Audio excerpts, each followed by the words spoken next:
Saudara-saudari umat Allah dimanapun Anda berada, semoga sehat selalu dan selalu berada di dalam damai Kristus. Saya Romo Ferdinandus Eltison Prayudi dari Gereja Kapal Stasi Fransiskus Xaverius Pacitan, Paroki Santa Maria, Ponorogo. Hari ini hendak memberikan renungan dalam acara Mimbar Agama Katolik Komsos Keuskupan Surabaya. Dan marilah kita persiapkan diri kita hening sejenak.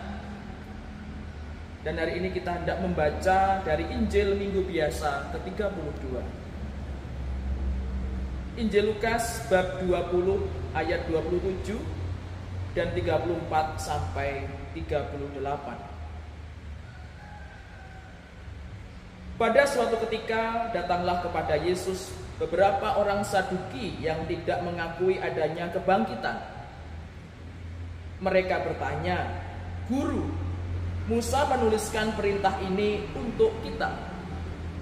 Jika seorang yang mempunyai saudara laki-laki mati sedang istrinya masih ada, tetapi ia tidak meninggalkan anak, saudaranya harus kawin dengan istrinya itu dan membangkitkan keturunan bagi saudaranya itu.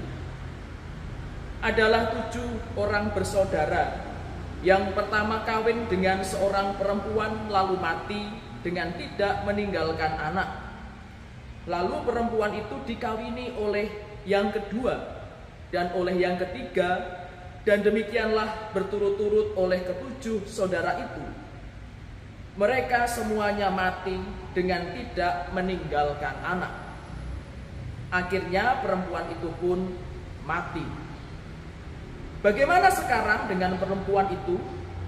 Siapakah di antara orang-orang itu yang menjadi suaminya pada hari kebangkitan? Sebab ke-7-nya telah beristrikan dia."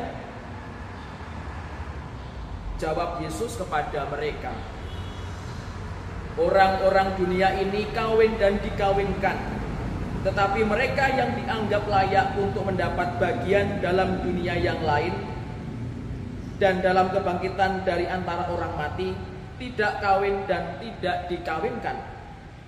Sebab mereka tidak dapat mati lagi. Mereka sama seperti malaikat-malaikat dan mereka adalah anak-anak Allah karena mereka telah dibangkitkan."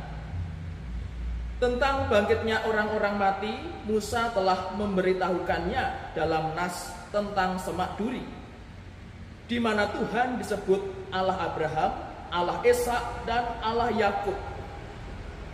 Ia bukan Allah orang mati, melainkan Allah orang hidup, sebab di hadapan Allah semua orang hidup. Demikianlah sabda Tuhan. Saudara-saudari yang terkasih, dalam proses kita menghidupi dan mengimani ajaran-ajaran Yesus, seringkali kita harus menghadapi pertanyaan-pertanyaan dari saudara-saudari kita yang tidak paham dengan iman Katolik.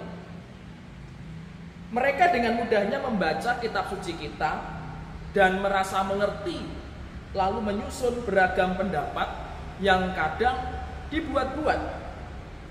Mereka berusaha menghubungkan hal-hal yang sebenarnya tidak berhubungan demi bisa merusak kepercayaan kita kepada Yesus. Nah, apa yang kita alami hari ini ternyata juga dialami oleh Yesus di zaman itu. Yesus harus menghadapi orang Saduki yang tidak percaya dengan hidup sesudah kematian. Atau dengan kata lain, orang-orang Saduki tidak percaya adanya kebangkitan orang mati. Bagi mereka tidak masuk di akal. Maka berdasarkan ketidakpercayaannya terhadap kebangkitan, orang Saduki berusaha untuk menjegal Yesus dengan menyusun pertanyaan se-ekstrim mungkin.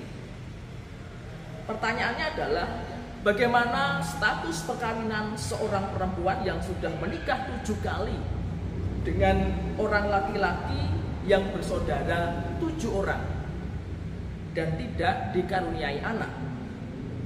Sebab jika ada hidup sesudah kematian, perempuan itu lalu menjadi istri siapa?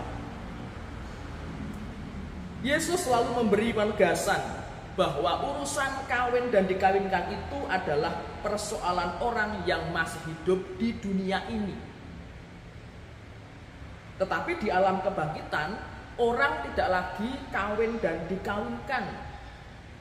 Sebab di sana orang-orang yang layak mendapat anugerah kebangkitan itu hidup seperti malaikat yang tidak berbadan, sehingga tidak lagi ribut dengan kawin dan dikawinkan.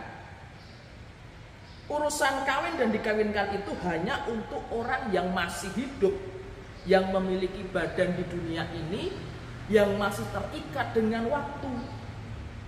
Sehingga ini tidak bisa disamakan dengan hidup di alam kebangkitan. Sebab di sana adalah urusan ilahi. Urusannya adalah persatuan yang kekal bersama Allah Bapa di surga. Artinya orang yang tinggal bersama Allah tidak lagi terikat dengan keinginan ini, keinginan itu. Tidak lagi ribet dengan kesenangan ini, kesenangan itu. Satu-satunya kesenangan, satu-satunya keinginan, yaitu hanya persatuan dengan Allah. Sehingga kalau kita mengaku sebagai murid Yesus, iman kita harus kita arahkan kepada persatuan dengan Allah sebagai kebahagiaan yang sejati dan kekal. Namun kita juga diingatkan bahwa anugerah hidup kekal itu, seperti yang dikatakan oleh Yesus di dalam Injil hari ini, hanya diberikan kepada orang-orang yang layak, orang-orang yang dianggap pantas. Maka supaya kita masuk ke dalam orang-orang yang dianggap pantas, orang-orang yang layak, maka kita harus mempersiapkan sebaik mungkin. Dan inilah yang menjadi perenungan kita. Apa yang bisa kita lakukan supaya kita dapat masuk atau bergabung dengan orang-orang yang layak dalam persatuan kekal bersama Bapa di surga. Yang bisa kita lakukan adalah bertanya untuk merenung bersama dengan Yesus di dalam keakraban, di dalam kemesraan dengan Yesus. Di dalam keakraban bersama Yesus kita merenungkan apakah kita sungguh telah mengikuti Yesus dengan setia. Terlebih ketika kita harus mengalami banyak penderitaan. Misalnya ya, salah satu penderitaan itu adalah ya, bagaimana kita bertahan di dalam iman ketika kita harus menghadapi berbagai macam pertanyaan, seperti pertanyaan orang Saduki yang diarahkan kepada Yesus. Dan tentu banyak lagi pertanyaan-pertanyaan yang seringkali juga membuat kita, kalau tidak hati-hati, kita pun bisa terjebak. Namun terhadap hal-hal yang semacam ini, Yesus sebenarnya sudah mengingatkan kita berkali-kali bahwa kalau kita memang sungguh-sungguh mengikuti Yesus, kita itu akan mudah dibenci oleh orang lain yang tidak percaya dengan Yesus. Tetapi Yesus mengingatkan kepada kita, sesuatu kunci yang harus kita pegang adalah bahwa orang yang bertahan sampai kesudahannya akan selamat. Seperti juga di dalam bacaan liturgi pada minggu biasa ke-32, pada bacaan kedua dikatakan Tuhan adalah setia. Ia akan menguatkan hatimu dan akan memelihara kamu terhadap yang jahat. Maka dari itu saudara-saudari yang terkasih, terhadap segala sesuatu yang akan kita temui di dalam pengalaman hidup kita, kita harus semakin dekat dan akrab dengan Yesus.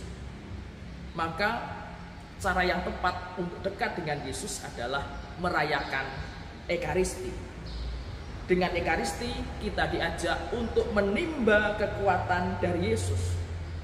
Kita perlu menimba sebanyak-banyaknya demi persiapan kita nanti, yaitu persatuan dengan Allah di dalam alam kebangkitan. Berkat Tuhan menyertai kita sekarang dan selama-lamanya.